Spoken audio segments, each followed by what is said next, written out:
Hello students, আজকে নিয়ে চলে এসেছি তোমাদের জন্য রে অ্যান্ড মার্টিনের কোশ্চেন ব্যাংক ইংলিশ সম্পূর্ণ সলভ করে। প্রথমেই ফাদার সেলফের পেজ নাম্বার 2 আর 3-তে ফাদার সেলফের প্রথম যে টেক্সচুয়াল কম্প্রিহেনশন এক্সারসাইজ রয়েছে সেটা সলভ করে দিই। চুজ দ্য কারেক্ট অল্টারনেটিভের প্রথমটা এ, with a shudder Swami realise that it was Monday. তারপরে when Swami ought to have been in the school prayer hall he was lying on the bench. And number C, according to Swami, Samuel is specially angry with boys who are absent, late, inattentive or undisciplined. এটা হবে late. Next চলে আসো exercise 2. Exercise 2-তে chart fill up করতে হবে with information from the text. Time when Swami complained of a headache. Swami যখন হেডেকের complain করলো তখন কটা বাজে? তখন বাজে 9 o'clock. Person who order Swami to dress up and go to school. কে স্বামীকে অর্ডার করলো ড্রেস আপ করে, মানে জামা কাপড় পরে স্কুলে চলে যাওয়ার জন্য? স্বামীজ ফাদার। সিতে দেখো name of the teacher mentioned by Swami. যে টিচারের নাম স্বামী উল্লেখ করেছিল সেটা হলো স্যামুয়েল। তারপর চলে আসো exercise 3। State whether the following statements are true or false. প্রথমটা হলো Swami said that he had a headache. স্বামীর মাথা ব্যথা হয়েছিল, তাই এটা true. Swami was lying in his father's room, এটা ফলস, কারণ সে তার মাদার্স রুমে শুয়েছিল। According to Swami the headmaster was not afraid of Samuel, এটাও ফলস, কারণ হেডমাস্টার যে স্যামুয়েলকে ভয় পেত সেটা স্বামী নিজেই বলেছে।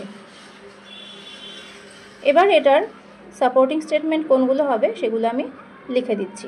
প্রথমটা হচ্ছে স্বামীনাথন প্রথমে বলছে অ্যাট 9 o'clock স্বামীনাথন সে wailed I have a headache. এটা প্রথম সেন্টেন্সটাকে সাপোর্ট করছে, প্রথম যে সেন্টেন্সটাকে আমরা ট্রু বলেছি সেটাকে সাপোর্ট করছে।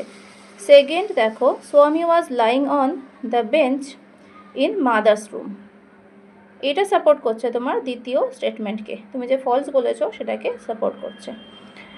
এবার 3 নম্বরটা স্বামীর মতে হেডমাস্টার অ্যাফ্রেড ছিল না, এটাও যে ফলস সেটাকে সাপোর্ট করছে এই কথাটুকু। They say even the headmaster is afraid of him.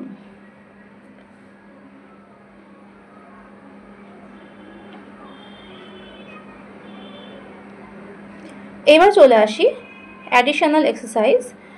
Answer the following questions. প্রথমটা রয়েছে why did Swami shudder while lying in bed. Answer হবে lying in bed, Swami shuddered because he realized that it was Monday morning.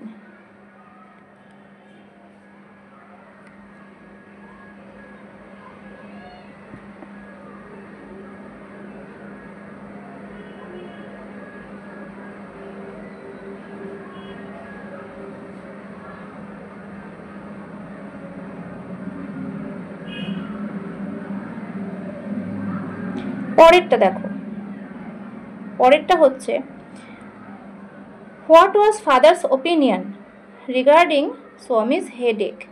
বাবার মতামত কি ছিল স্বামীর যে মাথা ব্যথা হয়েছে তার ব্যাপারে, সেই সম্বন্ধে বাবার মতামত কি ছিল?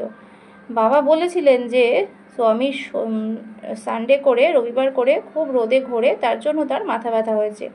তো আনসার লিখবো আমরা Swami's father said that Swami had the headache because he loafed about much on Sundays.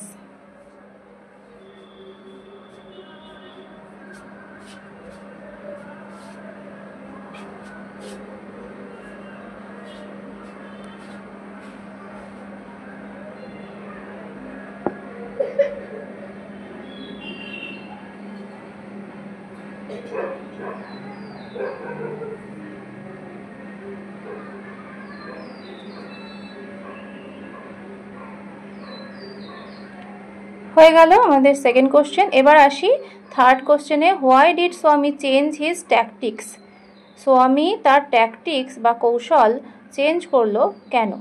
স্বামী changed his tactics because he knew that his father was very strict. স্বামী তার কৌশল কেন বদল করলো? কারণ সে জানতো যে তার বাবা প্রচণ্ড কড়া। What was Swami's tactics two convince his father, এটা হলো 4 নম্বর প্রশ্ন। স্বামীর নতুন কৌশলটা কি হলো?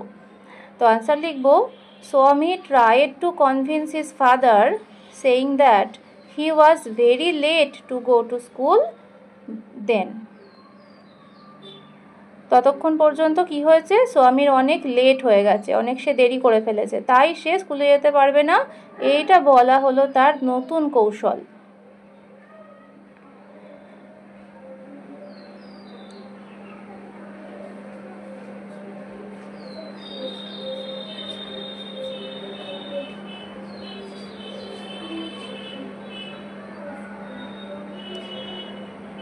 এবার দেখো বি এর কোশ্চেন যেটা রয়েছে ওই পাতাতেই পেজ নাম্বার 3, কোশ্চেন ব্যাংকের পেজ নাম্বার 3-তে আছে, complete the following sentences with information from the text. এগুলো তো সাধারণত ভীষণ ইজি হয়, তাও দেখে নাও আনসারগুলো। স্বামী হোপডের পরে কি আছে বইতে, স্বামী hopped he didn't have to go to school, তাকে যাতে স্কুলে যেতে না হয় সেইটা সে আশা করছিল। He didn't have to go to school. Next, Swami's mother জেনারাসলি suggested, এটাও আমরা ফার্স্ট পেজেই পেয়ে যাই বইয়ের। স্বামীজ মাদার জেনারাসলি সাজেস্টেড দ্যাট স্বামী মাইট স্টে অ্যাট হোম, স্বামী বাড়িতেই থাকতে পারে, তার মা হেডেক শুনে, মাথা ব্যথা শুনে তাকে সাজেস্ট করলো যে সে বাড়িতেই থাকতে পারে। নেক্সট, আর আজকের জন্য লাস্ট কোশ্চেন হচ্ছে, স্বামীজ ফাদার আস্কড হিম হোয়েদার স্যামুয়েল, বাবা জিজ্ঞেস করলেন স্যামুয়েল কি করে, always scolded the students, Samuel কি সবসময়ই বাচ্চাদের বকে। আজ ফর টুডে, আজকের জন্য এটুকুই। পরের দিন আবার অন্য পেজ সলভ করে নিয়ে চলে আসবো, প্র্যাকটিস করতে থাকো।